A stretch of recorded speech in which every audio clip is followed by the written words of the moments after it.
سلام و درود بر شما که بیننده این ویدیو هستید. امیدوارم که ایام بر شما خوب و خوش باشه. امروز با یک زوج دیگه و یک مراسم خواستگاری نمادین دیگه در خدمت شما هستیم. امیدوارم که هم این خانم و آقای خوب و عزیز که اینجا حضور دارن و هم شما که بیننده این ویدیو هستید از بحثی که شکل میگیره استفاده کنید به امید خدا. خب در خدمت آقا امیررضا هستیم و فاطمه خانم. من دیگه ساکت میشم و شما سوالات خودتون رو شروع بکنید و این قصه خواستگاری رو خودتون پیش ببرید. امیدوارم که خوب بره جلو. بسم الله الرحمن الرحیم. امیررضا شیخلو هستم، 22 ساله، دیپلم انسانی هستم، تولید کننده. بسم الله الرحمن الرحیم. فاطمه قاسمیان هستم، 20 سالمه، دانشجوی رشته روانشناسی و ترم 4. چرا تصمیم به ازدواج گرفتید؟ ببینید این یه سوال خیلی کلیه و معمولا انقدر وقتی سوال شده که هدف از ازدواجتون چی بوده هممون جواب دادیم که آرامش.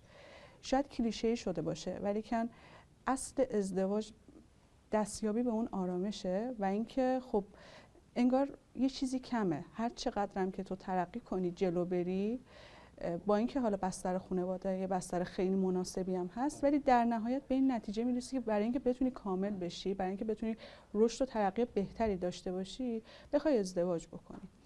حالا این ازدواج زمانی منجر به آرامش میشه که آگاهانه و درست باشه. اصلا هدف ما هم الان همینه که بتونیم حداقل به ظاهر همدیگر رو بشناسیم و معیارهای همدیگر رو بدونیم، ولی در نهایت رسیدن به آرامش. من یه ورود زود هنگام بکنم به بحث. واقعا من الان توی دوربینم بگم به این دوستانی که دارن ویدیو رو نگاه میکنن، یعنی واقعا ما وقتی مثلا میریم خواستگاری با بسم الله الرحمن الرحیم شروع میکنیم، بسم الله الرحمن الرحیم، خیلی این درسته که الان دارید رول پلی میکنید ولی حالا اینو به عنوان مزاحش گفتم، ما که همه کارامون رو با یاد و نام خدا انجام میدیم. خب ولی این تذکره رو میخوام بدم که خیلی هم شعاری پیش نبریم کارو. خب یه نکته. دو اینکه قبل از اینکه بریم سراغ بحث مثلا هدف عالی شما از ازدواج چیست، نمیپرسید مثلا خب چند تا بچه اید، کجا زندگی میکنید، محلتون کجاست، پدرت چی کار است، مادرت چی کار است، چند تا خواهر برادرید، خواهر برادرات چی کارن، اینا رو نمیپرسی. ماشین داری، با چی اومدی، با اتوبوس شرکت واحد اومدی، با اسنپ اومدی، اینا رو نمیپرسی. سیرش رو رعایت کن. شما الان دارید با هم آشنا میشید دیگه، از قبل که با هم آشنا نبودید. درسته؟ خب با هم دیگه واقعا آشنا بشید. دارید فیلم بازی میکنید ولی ادا در نیارید. توی مراسم خواستگاری هم لطفاً جلوی همدیگه ادا در نیارید. فرزند چندم خانواده هستین شما؟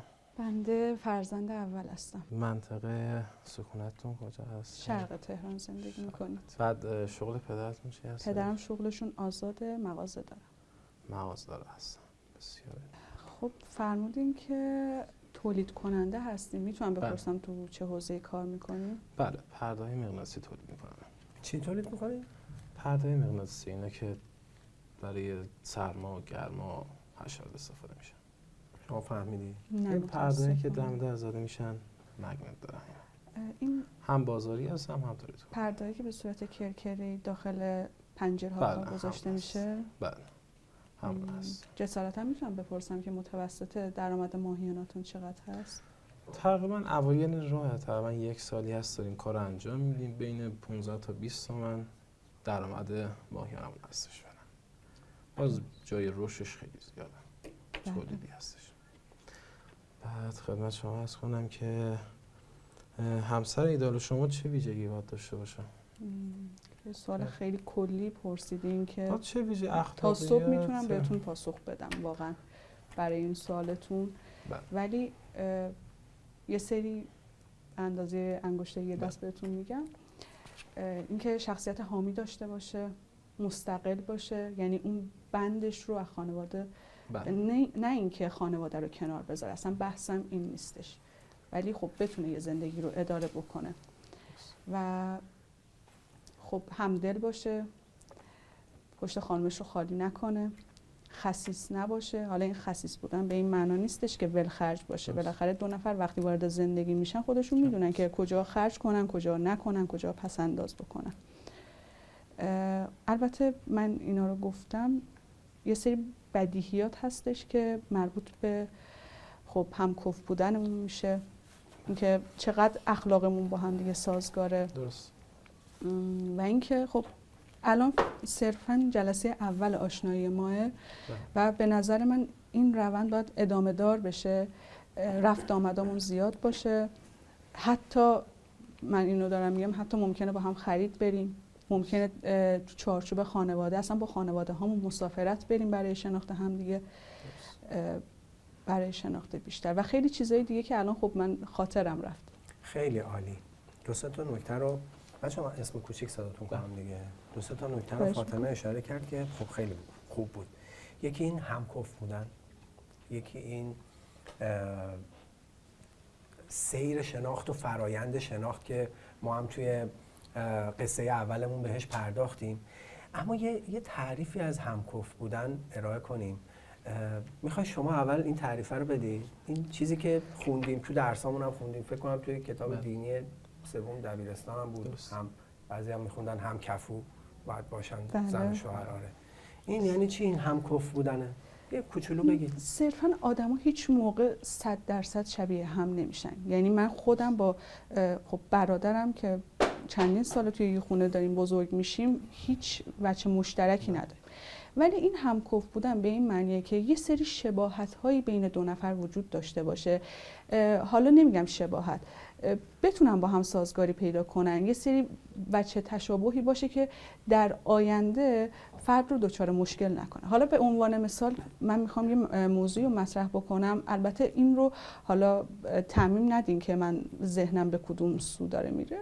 مثل عرض میکنم، من دوست دارم که پوششم همینطوری باشه، دوست دارم که حجابم کامل باشه، چادر داشته باشم، ولی شما نمیپسندین یا خانواده شما نمیپسنده یا خانواده شما به شدت مذهبی، خانواده من اصلا اعتقادی نداره. باید حداقل یه سری وجه تشابه‌های این وسط وجود داشته باشه به نظرم. این در از هم فکر بودنه، یعنی تقریبا همسو بودن میشه. در از طبع یه تحقیقاتی انجام شده بود، خود سازمان بین‌الملل گفته بود که توی زندگی مشترک یا اصلا تو خواستگاری کلا 25% جمالات و زیبایی، 300% هم فکر بودن. هم فکر بودن یعنی که الان مثلا من این گلدون رو جابجا کردم، فردا نگه این گلدون چرا جابجا کردی شما. حتی حق طبیعی خانم اینه که چون داخل منزل هستن باید چیدمان از دست خودشون باشه، یا هر موضوعی، هر مسئله‌ای که پیش میاد این بحث این باشه که یعنی هم فکر باشیم. یعنی مثلا یه کاری انجام حداقل از 100% 50% به هم نزدیک باشه، شبیه هم باشه که مشکلی پیش نیاد بعدش، یا مثلا بحثی پیش نیاد برای زندگی. خب ببینید دوستان، وقتی بحث آشنایی میشه و قراره که شما با هم دیگه آشنا بشید، من اون قسمت اولشو گفتم، اسم چیه، از کجا اومدی، چند سالته، بچه کدوم محلی و چه پدرت چی کار است و اینا. بعد از این بریم سراغ چی؟ بعد از این بریم سراغ چه دیتاهایی به نظرتون؟ بعد از این بریم مثلا سراغ این که چرا تصمیم به ازدواج گرفتی، یا بریم سراغ این که مثلا عقایدت چیه، اعتقاداتت چیه، نمیدونم. یک طبقه بندی رو در ذهنمون باید داشته باشیم. یک سناریویی رو برای خودمون باید نوشته باشیم، ترسیمش کرده باشیم، با برنامه بریم تو جلسه خواستگاری، تو جلسه آشنایی تا به اون هدفمون برسیم. دوستان خوبم، در مورد همکف بودن صحبت کردیم و گفتیم همکف بودن به معنای مشابهت 100% نیست. این نکته هم اضافه میکنم که اگر تفاوت ها نباشه، اگر که دو نفر 100% شبیه هم دیگه باشن، که واقعا اون زندگی چه جذابیتی خواهد داشت. به این موضوع دقت کنید. اما تو این قصه همکف بودن ما باید بیایم چه پارامترایی رو، چه معیارایی رو بررسی بکنیم. معیارهای فردی، معیارهای خانوادگی، اقتصادی، اجتماعی، سیاسی و اعتقادی و مذهبی. اگه بخوایم چند تا در واقع سرفصل خیلی کلی تعیین بکنیم، قراره ما بیایم توی اینا حد اکثر مشابهت رو پیدا بکنیم یا قراره بیایم تناسب رو پیدا بکنیم؟ کدوم یکی از اینا؟ یه قدری از شباهت، یه قدری از تناسب و یه قدری از انعطاف. این مسیریه که میتونه به ما کمک کننده باشه. اگه ما خیلی سفت و متعصبانه به موضوع نگاه بکنیم، خب این قضیه قطعا ما رو در آینده دچار مشکل خواهد کرد. اینکه من چه نسبتی از شباهت، چه نسبتی از تفاوت و چه نسبتی از تناسب رو درک میکنم، فهم میکنم، میپذیرم و نسبت به اون متعهد میشم، این داریم اینجا الان تخمشو میکاریم. توی این جلسه خواستگاریه داری همچین شخم و زدی و میخوای بذر رو بیاری آب بدی، یه کاره همین الانه که وقتشه. به این موضوع دقت کنید، ببرید سوالاتون رو به این سمت و مرسی از جفتتون که این نکات در واقع همکف بودن و ویژگی ها و اینها رو اشاره کردید. خب ادامهشو بریم. الان میان صحبتاتون به یه کلمه اشاره کردیم به نام درک که به نظر من خیلی حیاتی و مهمه توی زندگی زناشویی. یعنی اگر زن و شوهری همدیگر رو درک نکنن به معنای واقعی کلمه، اون زندگی برای هر دوشون جهنم میشه. حالا میخوام از شما بپرسم که شما حالا بالاخره اول ازدواج همه چیز ممکنه گل و بلبل باشه، برای هممون مسلم. حالا بعد ازدواج یه سری ممکنه، حالا من نمیخوام اسمشو مشکل بزنم، یه سری تعارضاتی به وجود میاد که انتظار دارم، البته همونطور که از شما انتظار دارم خودم مسئول در این قبال میبینم که شما رو بخوام درک بکنم. اینکه فکر میکنین که بتونین همسرتون رو درک بکنین توی مواقع بحرانی، توی غم، توی شادی، چقدر این توان رو در خودتون میبینین؟ تو سطح گذشت کردن و خیلی مسائل رو نادیده گرفتن، خب الحمدلله تو بازاره کار و این برانور خیلی جا بودیم. تو خونه یه سری مشکلات بوده، مثلا تو خونه مادرمون یه حرفی زده، شاید حقم به من بوده، ولی اونجا من لازم دونستم برای احترامی که هست، ارزشی که داره، حالا این زن در جایگاه مادرم باشه، خواهرم باشه، همسرم باشه، فرق نمیکنه، برای من اون جایگاه و اون ارزشی که هست احترام میذارم و اون لحظه حرفی نمیزنم و همیشه سعی میکنم تمام کارهامو بدون دعوا، یعنی مثلا جایی باشه من نتونم قانع کنم همسرمو، میگم که ساکت میشم، بعد از اینکه اون موضوع و اون بحث خوابید یه توضیحاتی میدم که اون روشن بشه من مثلا برای چی اینجا مخالفت کردم مثلا، یا اون جایی که مثلا جای نیاز به درک داره، مثلا به هر دلیلی شاید اصلا همسرم حسابش خورد الان، خب شاید اصلا اون دستمون نباید حرف بزنم، شاید نزنم، یا مثلا نیاز باشه ببرم بیرون یه گشت و گذار بشه، چون همیشه خانم‌ها داخل منزل هستن، منزل همیشه یکم تکراری میشه براشون، سر همین یه افسردگی کمی بهشون دست میده. به خاطر همین همیشه سعی میکنم یه تنوع ایجاد بشه. بعد تو بحث گذشت کردن راحت میتونم گذشت کنم خیلی از مسائل، یعنی برام مشکل نداره، شاید حقم با من باشه ولی خیلی سعی میکنم صبر، گذشت، ایثارم نشون بدم که اون رابطه به هم نخوره، به راحتی پایدارتر باشه.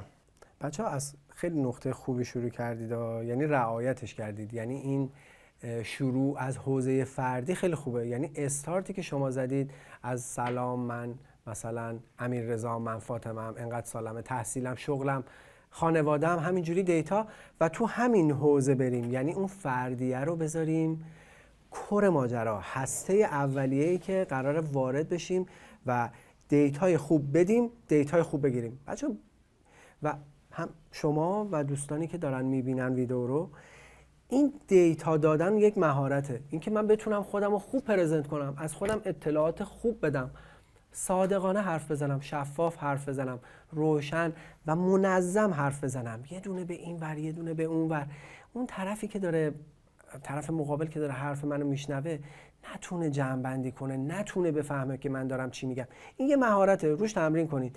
اگر مثلا شما چند جلسه رفتی، چند جلسه در واقع اومدن خواستگارید، یا اگه رفتی هم بگو الان دیگه بالاخره سال 2024 رفتی خواستگاری؟ من خواستگاری که نرفتم ولی خواستگاری اومدن چند بار؟ اگه بخوام تعداد دقیق بگم که دروغ گفتم چون نشمردم، ولی به نظر یعنی بله. خب و خب حالا یه موضوع دیگه حدودی بگید. حدودی بکنم 30 باری شده. 30 بار. شما چند بار رفتی خواستگاری؟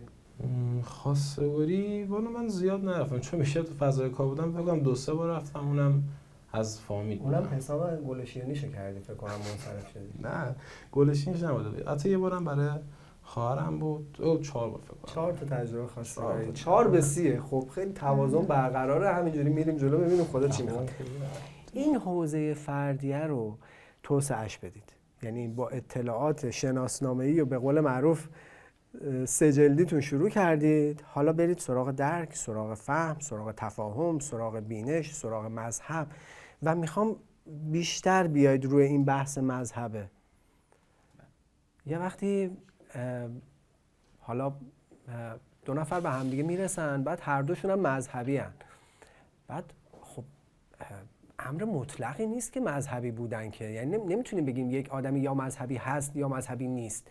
یک کسی مثلا مذهبی امروز توی همین شهر ما، توی کشور ما، مثلا هر هفته میره نماز جمعه یا تمام نمازهای یومیه رو مقیده که به جماعت و توی مسجد بخونه. یه نفرم نه، مثل من مثلا تمام نمازاش مثلا آخر وقته و دقیقه 90 و دم نمیدونم غروب و دم باطل شدن و رفتن خورشید و اینا. این طیفه رو در نظر بگیرید. حالا تو مسائل مذهبی شاید دوست نه اصلاح میکنم دوستان خوبم، شاید نه قطعا تو مسائل مذهبی این موضوع خیلی بعداً شما رو به چالش خواهد کشید. مثل این که شما با همدیگه حتی در مورد مذهب دوستتون هم از همدیگه سوال بپرسید، چون همین دوست خانوم، مثلا دوست همین فاطمه خانوم، مثل ایشون مذهبی نیست. یه ما بعد ازدواج میاد مثلا دعوت میکنه شما رو به یه پارتی، تکلیفتون چیه؟ یا قراره برید یه جایی، یه دیداری، یا یک جمعی با یک سر و وضع‌های متفاوتی، یا هر نوع تفاوت دیگه. در مورد این جنبه فردی، در مورد این لول اول با همدیگه حسابی صحبت بکنید، همدیگه رو اصلا به چالش بکشید. در مراسمات مذهبی، نمازهای جماعت، حالا مثلا دعای ندبه یا این مراسمات مذهبی چقدر اهمیت میدیم بهشون؟ یعنی در اولویت اولتونه مثلا نمازتون اول وقت باشه، مثلا دعا ندبتون حتما باید برین، یا مثلا این وسط شاید یه بارشو نرین، یا نماز مثلا مشکلی باشه، حالا کاری پیش بیاد نتونین برین. چقدر نسبتاً بهش؟ جلسه خواستگاری به نظر من هر چقدر آدم خودش رو سانسور بکنه، اون لطمه رو داره اولین نفر به خودش میزنه تا به طرف مقابلش. من توی بحث مذهب تندرو نیستم به هیچ وجه. یعنی چی تندرو نیستم؟ یعنی شاید بعضی مثلا بگن که من حتما باید نمازم توی مسجد خونده بشه، حتما باید هر هفته نماز جمعه رو شرکت بکنم، حتما باید مراسم دعای ندبه رو شرکت بکنم. نه، واقعیت بعضی مواقع هستش که انرژی ندارم، حالم بده، ترجیح میدم که اون لحظه نمازم رو نخونم. شاید بخوام نیم ساعت بعد بخونم که با حال خوب بخونم. اگه الان به شما بگم که نه من صرفا همه نمازام سر وقت و اول وقت و به جماعت خونده میشه، من واقعیت دروغ گفتم. و اینکه من توی مراسمات مذهبی شرکت میکنم، به شدت علاقه‌مندم، مخصوصا مکانهای زیارتی. یعنی من دوستان در جریان هستن، تو پیجم که هستن، من تقریبا میشه گفت نصف سال رو تو مسافرت‌های زیارتیه. خب اینم که بگم نمازم 100% اول وقت نشده که به تأخیر بیفته، شده. اگه بگم صرفا اول وقت بوده نه، ولی به روزه مقیدم، یعنی بدون دلیل اصلا روزم رو نمیخورم. حتی شده اگر سفری برام پیش بیاد سعی میکنم که نرم و بتونم که روزم رو انجام بدم. و اینکه حالا باز اگه سوالی خب بذارید منم یه ذره کمک کنم، منم یه کوچولو کمک کنم. حالا تو همین مسیر یه پیوندی ایجاد کنید با سایرشون. یعنی از مذهب که فقط حرف میزنی که نمیخوایم نقش مبلغ مذهبی رو بازی بکنیم، که میخوایم مذهب رو خیلی عملیاتی و خیلی عینی توی زندگی و برای شناخت یه نفر دیگه در موردش صحبت کنیم. اهل حلال و حرومی؟ پول چجوری به دست میاری؟ از هر راهی حاضری کسب درآمد کنی؟ خانوادت از کجا دارن ارتزاق میکنن؟ شغل پدرت چیه دقیقاً؟ چی میفروشه؟ به چی شهره‌ای؟ به چی معروفی؟ خانوادت به چی معروفن؟ برو دنبال ویژگی‌های باشه دیگه. یعنی همه حتی بزرگان ما هم به این موضوع اشاره کردن. آقا مذهبی بودن یعنی صرفاً انجام فرایض دینی و اعمال مذهبی در واقع نمیتونه بگه که این آدم مذهبی است. اعمالو داره انجام میده، اما اینکه آیا واقعاً آدم مذهبی و مقیدی هست زیر علامت سوال قرار داره. حالا برو دنبال چیزای دیگه. حالا برو دنبال نحوه کسب روزیش، خانوادهش، صداقتش، ایمانش، امانتش. برید دنبال ویژگی ها. هنوز تو همون حوزه اول و حوزه فردی هستید. خدمت شما عرض کنم، فرمودین نصف سال تو مکانهای زیارتی هستیم. خب به حال تو زندگی همیشه نمیشه رفت اینجوری نکن. در دوران مجاهد خودم من مثلا شاید الان یه رفیق داریم، رفیق که نه، یه حاج آقایی هست تقریبا از ما بزرگ، خیلی بزرگتره، 30 سال بزرگتره، مثلا زنگ میزنه میگه بریم کربلا، من شاید 7 روز برم کربلا نباشم، یا مثلا برم یهو مشهد، همینجوری یهو اتفاق بیفته میرم، یه پاسپورت و یه مقدار پول میگیرم. خب بعد در زندگی مشترک زناشویی نمیشه این، یعنی بعضی موقع از نمیشه واقعا این موضوع بخواد. الان مثلا برفرض اگه من خودم هیئت میرم تا 12 شب یک شب بهیانم اونجا، وقتی ازدواج کنم نمیتونم، بعد یه ساعت 11 نهایت بلندشم برم، مگر اینکه مثلا همسرم اونجا بمونه، این نهایت کارشه. حالا در بابت یه توضیح بدین. اولا اینکه اگه بخوایم زیارت بریم یا هیئت بریم با هم دیگه میریم. شما لطف میکنین که جفتمون با هم دیگه میریم. و اینکه من حالا یه فانتزی تو ذهنمه، شاید غلط باشه ها، به نظر شما، به نظر هر کس دیگه غلط باشه، ولی من باید به شما بگم که این فانتزی تو ذهنم هست که بعداً به مشکل نخورید. من اصلا تو ذهنم دارم که اگر یه روزی خدا خواست و ازدواج کردم، حتما سالی 2 سفر کربلا جزو مهریم باشه. حتما همینه. منم خودم نسبت به همینه. یعنی شما 2 رو میخوای؟ من سفرهای زیارتی خودم بسیار تایید میکنم، یعنی خودم اگر باشه اصلا میرم اونجا زندگی میکنم، یعنی دوست دارم اون سفرها رو کاملا دوست دارم. خوبه ها این مسیرها، خوبه ها. این همون چیزیه که گفتم، این طیف مذهبی بودنه و این فاکتورها و معیارایی که قراره بیاد وسط. منم مذهبی ام، خب ولی من اصلا نمیتونم یه همچین کاری بکنم، ولی شما میتونی و باهاش حرف میزنی و در مورد جزئیاتش صحبت میکنی. اون پیونده هم بدید به اون سایرشون لطفاً. خدمت شما عرض کنم، نسبت به این سفرهای زیارتی من خودم بسیار هستم، یعنی باشه شرایطش فراهم باشه، کارم مثلا زمانی باشه سبک باشه، حتما میرم. کربلام سال 1-2 بار هستش، حتما مشهدم هست، تمام این جاها هستش. بعد خدمت شما عرض کنم، نسبت به حلال و حرام چقدر براتون مهمه که تو روزی که میاد همش حلال همش که حلال نمیشه، یعنی روزی که دست من میرسه شاید من اونو 100% من درست در میارم، این روزی که دست من میرسه معلوم نیست حلاله یا حلال نیست، چون پول دست به دست شد. چقدر مهمه که من خودم تلاش کنم اون روزی حلاله رو در بیارم. مسلما خیلی مهمه و یکی از نکته هایی که حتما روش فوکوس میکنم و خب تو این روند آشنایی بهش توجه میکنم که شما از چه راهی دارین کسب درآمد میکنین. آیا این مال شبهناکه؟ آیا این مال حرامه یا به هر طریق دیگه ای؟ چون که ببینین حالا من توی یه خانواده بزرگ شدم که خیلی به این مسائل، پدر من خودشون کاسب هستن، توی مغازه کار میکنن، خیلی توجه شده. حالا نه اینکه چون خانوادم توجه کردم منم دارم توجه میکنم، اصلا مقایسه کردن درست نیست، ولی چیزیه که برام خیلی اهمیت داره، یکی از فاکتورهایی که خیلی برام مهمه و مثل مسئله محرم و نامحرم که الان میخوام ازتون سوال بپرسم. خب بعضی مواقع بعضی از آقایون یا خانم‌ها خیلی راحت با جنس مخالفشون ارتباط میگیرن در صورتی که متأهل هستن و میذارن پای روشنفکریشون، میگن خب عادیه، من اجتماعی ام، اصلا اوکیه دارم ارتباط میگیرم. ولی این موضوع برای من قابل هضم نیستش که همسر من بخواد خیلی راحت با جنس مخالف ارتباط بگیره. یعنی من در توانم نمیبینم. شاید یه خانم دیگه اصلا با این مسئله کنار بیاد، بگه هیچ اشکالی نداره، شما راحت باش منم راحت باشم.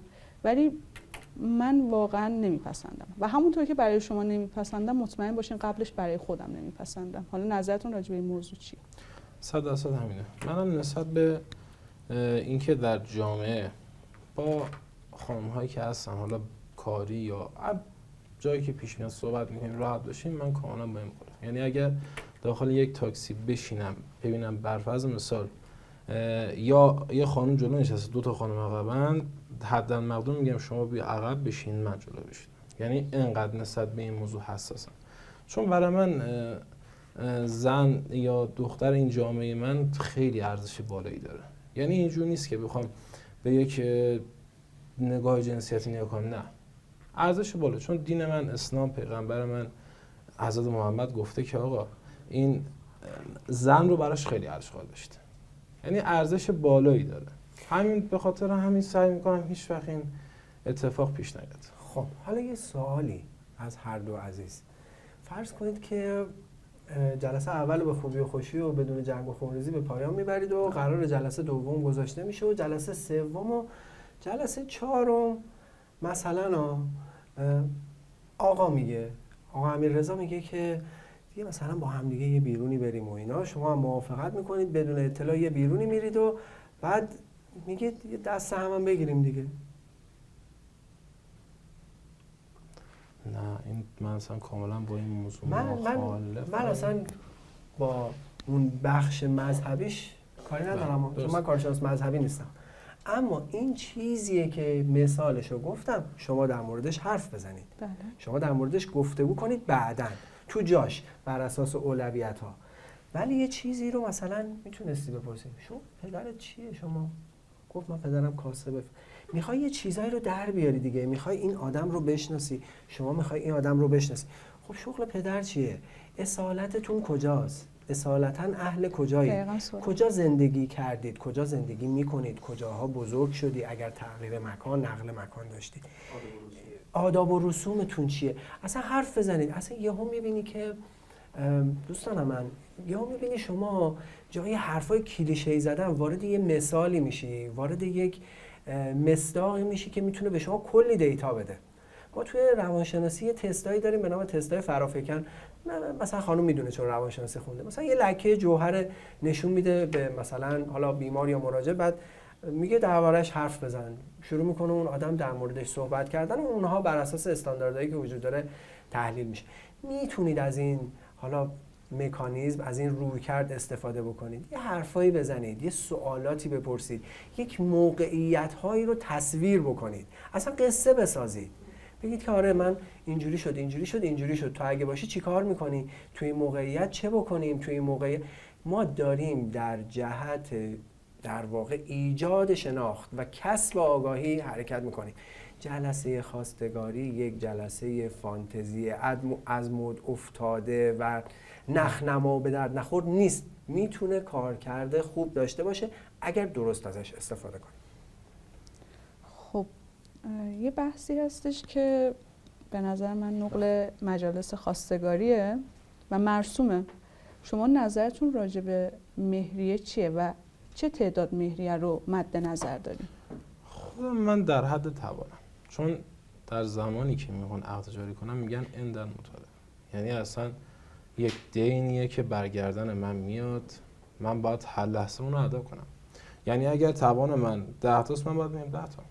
شاید سرمایه هم داشته باشم، ولی من میگم آقا مهر مثلا، چون اعتقادم بر اینه که اصلا توی زندگی خیلی الان میگم مهریه تضمین زندگیه. خیلی هم میگن که نه اصلا مهر باید بالا باشه که زندگیمون پایدار باشه. مثلا مرد از ترسش با این زندگی کنه، به خاطر اینکه چی؟ فقط عاشق یه سری جمالات اینا دختر شده و دیگه ذهنش مغز به قلب دستور نمیده. این قلبی که مغزی داره دستور میده از یه جایی به بعد خدمتشون نسبت به مهریه در حد توانم، یعنی هر چقدر توانم باشه. توانتون چقدر هست؟ خب خدمت شما عرض کنم که توی این بحث مهریه خب پیغمبرمون یه روایت هم در مورد مرد گفته هم در مورد زن گفته. یعنی همون کربلا یا تمام مکان زیاد که میریم خیلی روایت ها هست که یعنی نادیده گرفته میشه. یعنی مثلا میگن آقا برای زمان پیغمبر بوده دیگه، الان زمان مثلا 1400 و دیگه اینجا جواب نمیده. خب به این پیغمبر ما گفت هر چقدر زن مهریه‌اش سبک باشه خیلی بهتره، یعنی این تو زندگی خوشیوم‌تره. حالا این سخن پیغمبره. شما فرمودین که 14 تا سکه. من حق دارم که جلسه خواستگاری رو ترک کنم یا نه؟ خب به هر حال شما یه سوال، شما گفتین که مزاح بود. درسته. این مزاح بود. من یه لحظه یه جوابی رو بدم تا فراموش نکردم. من نه کف نه بالای بالا. خب چند عدد بگید؟ 133. چیه مبناش؟ 133 چیه؟ عدد کسی، چیزی، جایی، حروف ابجد. چی میشه؟ حروف ابجد اسم حضرت عباس. حضرت عباس. دیگه میدونی الان میگن ارادت دارم نمیتونم حرف بزنم. البته یه سوالی که پیش میاد اینه که درسته همه ارادت قلبی داریم نسبت به اهل بیت، ولی ما این ارادت ها رو، حالا نظر من شاید اشتباه باشه، ارادتمون رو میتونیم تو زندگی نسبت به اهل بیت با رفتارهامون یعنی اثبات کنیم. بعد حالا چرا مهریه بالا مثلا خب چرا به خاطر درس‌های حضرت عباس دوتا نباشه؟ بذارید دوستان من یه چیزی دوتا باشن. بذارید من یه چیزی بگم به هر دوتون. ببینید این قصه من نمیدونم کیا در واقع چه کسانی چه مخاطبانی این ویدیوها رو میبینن، اما بیایم قبول کنیم مایی که حالا حرف از مذهب میزنیم و لیبل مذهبی داریم و اینا یه کارایی داریم میکنیم. یکی از اون کارهایی که داریم میکنیم و جالبم نیست اینه که دین رو در واقع آپشنالش کردیم، یعنی دینمون رو داریم سلکتیو برمیگزینیم، یه چیزایی رو میگیریم، یه چیزایی رو از دین انتخاب میکنیم، یه چیزایشو اینجوری پس میزنیم عقب. آقا وقت مهریه که میشه من میگم رسول مکرم اسلام فرمود که مهریه فلان است و بهمان است و حدیث داریم و روایت داریم و اینجوری که آقا امیررضا خوب صحبت میکنه در این مورد، شما ببین پدرش چجوری صحبت میکنه در این مورد. یعنی من فکر کنم میارتش رو 5 خب با این وضعیت 3 کرد. اما اون جایی که صبر، اون جایی که حلم، اون جایی که گشاده دستیه، اون جایی که محبت، بعد اونجاها میبینی لنگ میزنه. خب این مشکل ماست، این مسئله ماست، ما باید این مسئله‌مون رو برطرف بکنیم. یه نکته دیگه بهتون بگم، مهریه بازم میگم مثل خیلی از پارامترهای دیگه که ما براش عدد میذاریم، زمان آشنایی عرضم به خدمت شما سن ازدواج، تایم نمیدونم جلسات خواستگاری یا چیزای از این است، استانداردی ما براش نداریم. مهریه همونطور که بسیار زیادش و خیلی زیادش و زیادش و حتی متوسطش ضامن بقای اون پیوند و ازدواج نیست، کمش هم ضامن بقای اون ازدواج و اون پیوند نیست. قراره چقدر انتخاب بشه؟ این سلیقه است، این انتخابه، این برمیگرده به اون همکف بودنه، این برمیگرده به شناخت ما توی اون حوزه ها. دو تا خانواده میرسن به همدیگه رو ارزیابی میکنن، وضع اقتصادی هر دو طرف خوبه، هر دو مذهبی هستن، اعتقاداتشون خیلی متناسبه، وضعیت فردی وضعیت خوبیه، هر دو طرف مثلا شاغلن، این دو طرف دوست دارن که مهریه دختر خانوم رو عدد بالایی بذارن. چه اشکالی داره حلال کسب کرده، دوست داره مهر بالایی بذاره. ما بیایم بگیم بده، یا بیایم بگیم باید بیای کمش کنی، یا باید بیایم عذر و بهانه بیاریم. این باز برمیگرده به اون فهم ما و اون بینش ما نسبت به موضوع مهریه. من مهریه رو کم بگیرم که هر وقت خواستم دستم باز باشه اقدام لازم رو انجام بدم، یا من مهریه رو بالا بگیرم که هر وقت خواستم بیخ خیر مبارک رو فشار بدم. این برمیگرده به شناخت ما و آگاهی ما نسبت به این موضوع. این وسطی سم است. حالا من که خودم میگم برف از مهریه پایین، منظورم نیست که ارزش زن کمه و مقامش پایین از نظر من، نه. حالا در کل توی اون چیزی که هست توی عقدنامه یا هر چی انجام میشه یه سری توافقات انجام داد. آقا برفرض این 10 سال دیگه 15 سال یا تلاش کردی وام هر چی یه خونه گرفتی، 3 دانگه از این خونه رو تو عقدنامه‌ات بزنی که به اسم همسرت میاد، که بدونی که آقا ارزش همسرت پیش شما بالاست. خب بعد خدمتشون میگم آخرش هم مالی کردی دیگه، یعنی آخرش هم ارزش رو نه سنگ مالی نه تو زمینه مهریه من احساسم اینه که هرچی بالا هرچی بالا باشه خود بنده هم در استرس قرار میگیره، چون به هر حال اصلا فباه این که اون اعتماد بین زن و شوهر هست، اون دینی که من باید پرداخت کنم. حالا گفتی اعتماد، حالا درباره اعتماد صحبت کنیم، چون پیوند داره با مهریه، چون پیوند داره با قول و قرارتون. یعنی قرار به هم دیگه اعتماد بکنید اول، بعد میرید مهریه تعیین میکنید. بله اول اون یه موقع میبینی انقدر بهش اعتماد میکنی میگی آقا 100 تا هم میذارم رو 14 تا 114 تا. حالا درباره اعتماد صحبت کنید، درباره ایمان صحبت کنید، در مورد صداقته. میگه 14 تا، ولی مثلا به فرض اینکه اتفاق افتاده و پیونده شکل گرفته و اینها، چقدر آدم داریم که چقدر زیاد آدم داریم که من گاهی وقتا تو اتاق درمان به مراجعینم توصیه میکنم، اصلا براشون تکلیف میذارم. مثلا بعد طی شدن یه سری جلسات بهشون تکلیف میدم، میگم مثلا یه دادگاه خانواده که نزدیکتون هست باید برید مثلا 3 ساعت اونجا باشید، برید برای من گزارش بنویسید بیارید. مگه اینایی که امروز توی دادگاه‌های خانواده هستن، آمار طلاقی که ما امروز داریم، مگه اینا کسایی هستن که توی صحنه نبرد و جنگ تن به تن با هم دیگه آشنا شدن؟ همشون سر همین میز با هم آشنا شدن، همشون با هم دیگه با محبت حرف زدن، همشون عاشقانه حرف زدن، همشون قرار بوده که کلی اتفاقات مشترک بینشون بیفته و نیفتاده. یکی از اون چیزایی که اهرم فشار هست مهریه است. اگر فهم داشته باشیم که مهریه کارکردش در زندگی مشترک چیه، اون وقت با این موضوع راحت‌تر کنار میایم. و واقعیتش اینه که اگر مهریه رو به عنوان یک رسم، به عنوان یک بخش از سنت مذهبی و دینی خودمون بپذیریم، واقعا و قلبا بپذیریم، بخش زیادی از مشکلاتمون حل میشه. خدمت شما عرض کنم که نسبت به مهریه که میگم پایین باشه، من حقیقت نه به جیب خانواده‌ام نگاه میکنم، نه به این که مثلا چقدر از مثلا سرمایه چقدر، کار ندارم. من نسبت به وسع خودم و کارکرد خودم نگاه میکنم و اون مستقل بودن خودم میخوام ثابت کنم.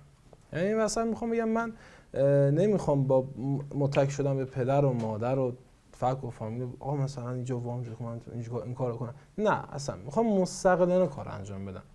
یعنی زندگی که مستقل باشه، یکم سختی پاش بیاد، یه جاهایی باشه بالا پایینی زندگی پیش میاد، شاید یه جایی مسئله باشه، 1000 جور مسئله که پیش میاد، صحبت کردنش تا صبح طول میشه، تمام شدنی هم نیستن. نسبت به اون مستقل بودن خودم نگاه میکنم.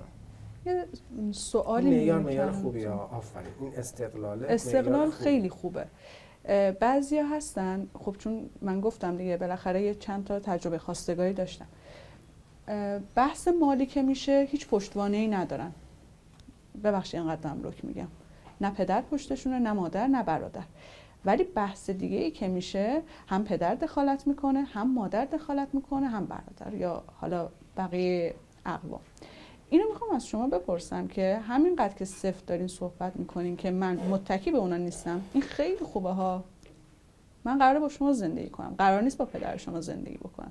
ولی باید ببینیم، میخوام که چند تا سوال دیگه بپرسم، فقط در قالب مثلا یه خط کوتاه جواب بدین که من بدونم، عیار دستم بیاد که چی به چیه.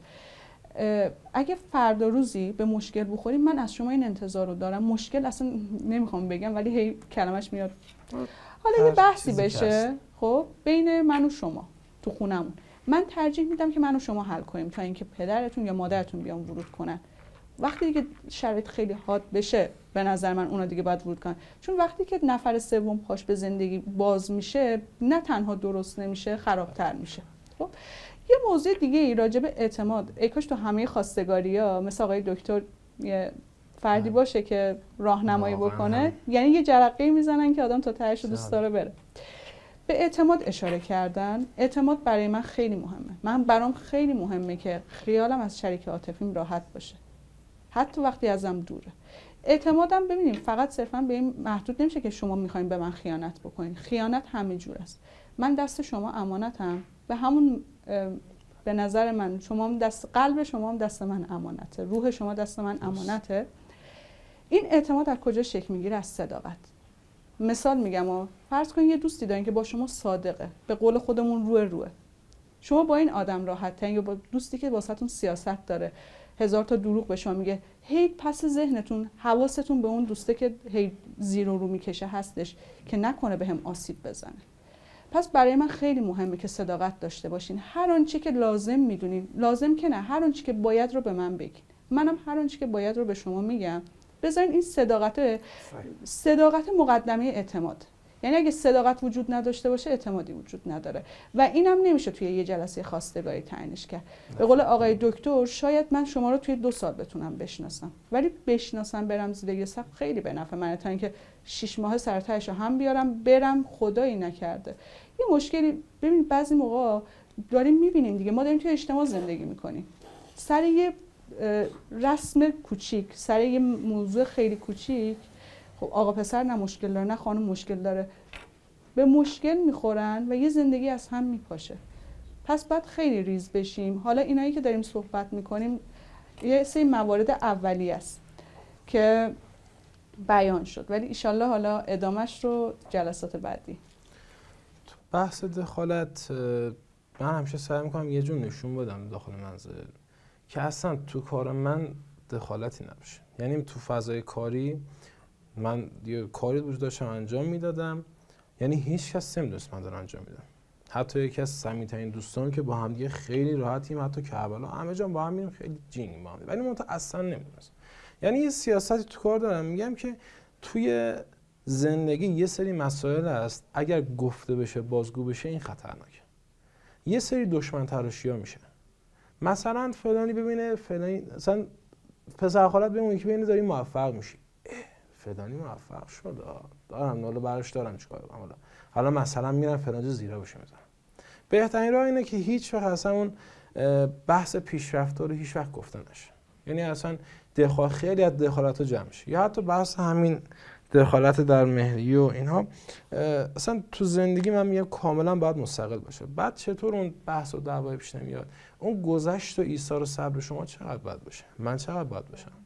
یه موقع شما اصلا یه بار من اصلا خورده، شاید حالا به هر دلیلی چکی برگشت خورده، کاری انجام شده، تو بازار یکی اتفاقی افتاده، هزاران اینجوریه که اون بحث گذشت و ایثار خیلی مهمه. یعنی توی زندگی اون هم فکر بودنه هم گذشت میشه هم ایثار میشه. وقتی هم فکر باشی یعنی میگی که الان مثلا اون روز که آره مثلا اعصاب من خورد، آره شوهرم جواب من میخوام این سری من کوتاه میگم، همینجوری این زندگی. بچه‌ها من یه پاز بدم به شما، یه توقف به شما بدم. این مهریه رو ازش نگذریم، چون که خب بحث بعد خانواده ها اومد وسط و دخالتشون و بعد بحث حدود و ثغور این مداخله خانواده ها نکته مهمی ها. یعنی مگه شما میتونی بگی که من منفک، من یه جوری مستقلم، من اصلا با خانواده‌ام کار ندارم؟ مگه شما الان تو خانواده‌ات زندگی نمی‌کنی؟ یا شما تو خانواده شما قطعا با پدر مادرت میری خواستگاری و ایشون پدر مادرش نشستن و شما قطعا اگر بری با پدر و مادرت بشینی تو جلسه خواستگاری ایشون و بگی من 14 تا میدم ولا غیر، خب به شما دختر نمیدن، شما هم باید دست از پا درازتر برگردی بیاد و ممکنه این اتفاق زیاد برات بیفته ها. خب میخوام بگم بحث دخالت خانواده ها و استقلال رو یه جور واقعی دربارش صحبت بکنیم، یه جوری نگیم که من انقدر مستقلم. این استقلال جنسش توی دوره مجردی، این که من مستقلم اراده میکنم پاسپورتمو برمیدارم میرم کربلا، یا اینکه من میرم مثلا یه کشور دیگه یا هر جایی یا با دوستان میرم سفر، این با این استقلال توی قصه ازدواج و حدود و ثغور مشارکت و مداخله خانواده تفاوت داره. خانواده میاد نظر میده، شما میای از دختر خوشت میاد، از خانمو میبینی از چهرهش خوشت میاد. یه جایی هم گفتی جمالات و زیبایی و اینا رو گفتی که اصلا فقط یه اشاره کردی رد شدی، در صورتی که از اون نقطه اساسی هست شما میای میبینی خوشت میاد، مادر شما اینجوریه، ناراحت، گرفته است، خوشش نمیاد، به دلش نشسته، به هر دلیل، به هر دلیلی مادر شما خوشش نمیاد. چی جوری میخوای جمعش کنی استقلال خودتو، دخالت شما هم همینطورا. یه موقع مثلا مادر خانم یه چیزی میگه، پدر یه چیزی میگه، این بحثا میشه، اینا رو قبل از اینکه وارد بحث خانواده بشی، شما اولین چیزی که تو مرحله آشنایی و ما تو اون حوزه فردی دیدیم جمال دیگه، جمال ایشونه دیگه، قد و بالا و هیکل و همین. ما میگیم که ما دوستان میگیم که دو تا توی خواستگاری، توی فرآیند آشنایی، دو تا در واقع طبقه اساسی از اطلاعات قرار رد و بدل بشه. اطلاعاتی که قابل مشاهده است، مثل همین ظاهر و زیبایی و قد و بالا و صحبت کردن و نحوه ارتباط و چیزای از این دست، و دیگه پرسش کردنی نیست. شما پرسش نمی‌کنی که مثلا رنگ چشمت مثلا چه رنگی، گروه خونیت مثلا چیه، ولی یه بخشی که قابل مشاهده نیست و نیاز به پرسش سوال داری. قسمت اول شما میبینی، پردازش هم میکنه سیستمت و این اثر میذاره خواه ناخواه روی سوالات بعدی، روی درک شما، روی علاقه‌ای که ایجاد میشه، روی جذابیت، روی حس صمیمیت. یعنی خب ما امروز داریم نقش بازی میکنیم. من فکر میکنم صمیمیتی که تو همین رول پلی، توی این در واقع برنامه، توی این پارت دوم ایجاد شد، با اون قبلیه خیلی تفاوت داشت. خب پس این اتفاق توی اون دنیای واقعی خواستگاری هم میفته. توی جلسه اول بعد از 1 ساعت و نیم 2 ساعت یهو میبینی شما یه صمیمیتی بینتون حاصل شد. بعد جلسه 4 کم من ندیدم پسری که اومده گفته هر چی بگه، هر چی مثلا فاطمه بگه، بابا داره میره بالا میاد پایین که آقا تو میگفتی 14 تا سکه، 5 تا سکه، نمیدونم. بعد دیگه هیچی دیگه، یه دل عاشق و شیفته و 100 دل شده اصلا. یه دل که چه 100. دوستان یه نکته رو عرض کنم، البته همه میدونن، شما هم که دارید این ویدیو رو میبینید حتما میدونید، زیبایی یک امر نسبی است و ما بحث مطلق نداریم تو این حوزه، اما آدم ها بر اساس سلایقشون و بر اساس معیارهاشون ارزیابی میکنن. این ارزیابی یه جاهای کمی سازی میتونه به ما کمک کننده باشه، کمکمون کنه. یه جاهای توجه به کیفیت، یه جاهایی هم ما مجبوریم هر دوتاشو در نظر بگیریم. حالا اونایی که مثلا درسای پژوهش و ریسرچ متدولوژی و چیزای از این دست رو پاس کردن میدونن که اون کارهای سخت‌تر اوناییه که میکس موده، یعنی هم کارهای کیفی هم کارهای کمی. حالا با این اوصاف من میخوام، ما که کامل نقش بازی کردیم ولی این موضوعیه که شما همدیگر دیدید اینجا، یه ارزیابی کمی نسبت به ظاهر، صحبت کردن، نحوه برخورد، تعامل، یه نمره کلی بدید از 1 تا 10. 0 تا 10 بدید. از 0 تا 10 یعنی زیبایی ظاهری، صحبت، تیپ، پوشش، تفاهم، اینا همشون. نه تفاهم نه دیگه، همه ظاهری فقط. همون ظاهری. آره. یه نمره شما بده، یه نمره هم شما بده. نمره 9 میدم. فقط فرمودین که ظاهری صحبت، کلام، ارتباط، تعامل، تیپ، قد بالا، ماشاءالله خوش قد بالا هم هست. اون 8 از 10 میدم. خانم‌ها همیشه همینجوری البته، اصلا شما بهش فکر نکن، همیشه همینجوری. دوستان یه نکته رو میخوام بگم و این قسمت رو هم با هم دیگه تموم بکنیم و اونم اینه که تصور کنید شما 3-4 جلسه 5 جلسه 10 جلسه تون رو با هم پیش رفتید و اصلا خیلی عاشق و شیفته همدیگه شدید و خیلی به دل هم نشستید و کلی اتفاق افتاد. به نظرتون اگه بخواید یک کلمه کلیدی بگید که میتونه ضمانت بکنه بقا و دوام ارتباط شما رو و اونو ببره به سمت ازدواج و بعد از اون و بچه و اصلا یه زندگی خیلی خوب، اون چیه؟ یعنی شما دوتا باید چه ویژگی مشترکی داشته باشید که این رابطتون روی یک مسیر درست بره جلو؟ یه سوال اساسی پرسیدیم، من خواهش میکنم این دوتا دوست خوبم که اینجا جواب بدن. اون چیزی که ضامن دوام و بقا و حرکت قطار زندگی روی ریل خودش هست چیه؟ چه کلمه یا چه صفت یا چه ویژگی که دو طرف باید اونو داشته باشن تا با حد اکثر توان و با حد اکثر ضمانت در واقع اون زندگی جلو بره؟ اولینش من تو ذهن خودم میگم درک داشتن از جنس زن، که مرد یک موجود خیلی محکمیه واقعا. یعنی مثلا شاید یکی بشه حرفم بگه اهمیت نده بهش. الان مثلا خانم‌ها یه اخلاق دارن، تو فامیل یه حرفی گفته بشه خودخوری میکنن. من میگم اون شناخت واقعی از جنس زن که اون لطافتی که خدا بهشون داد، پیغمبر گفت زنها مانند گل هستن، باید اینو گل رفتار کنی، به اون منزله برسی.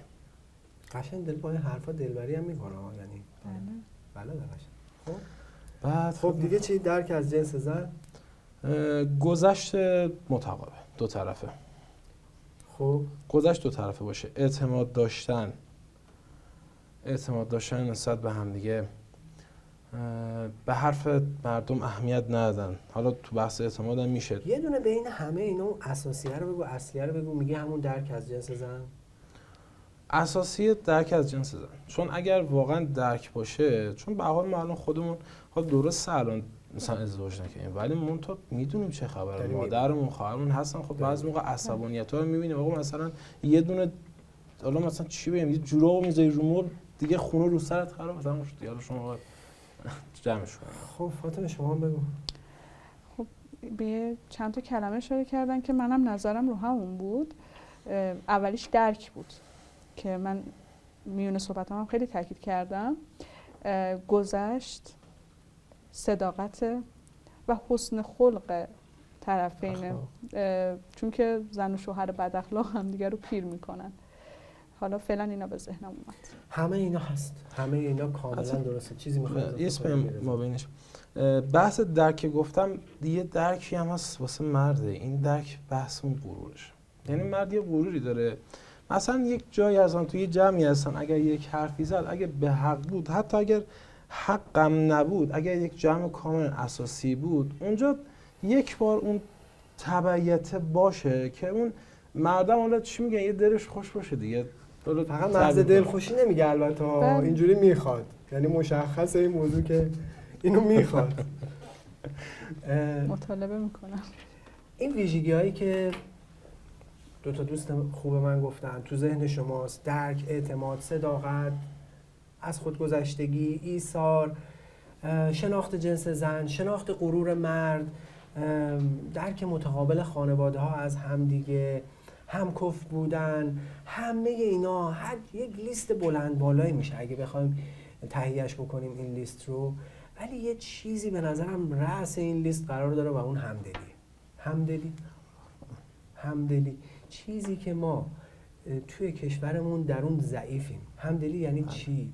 یعنی اینکه ما خودمون رو بذاریم جای طرف مقابل، به قول انگلیسی زبونا پامون رو بذاریم تو کفش اون یکی. حالا این توی ادبیات ما معنی خوبی نمیده، ولی برای اونا میشه همدلی.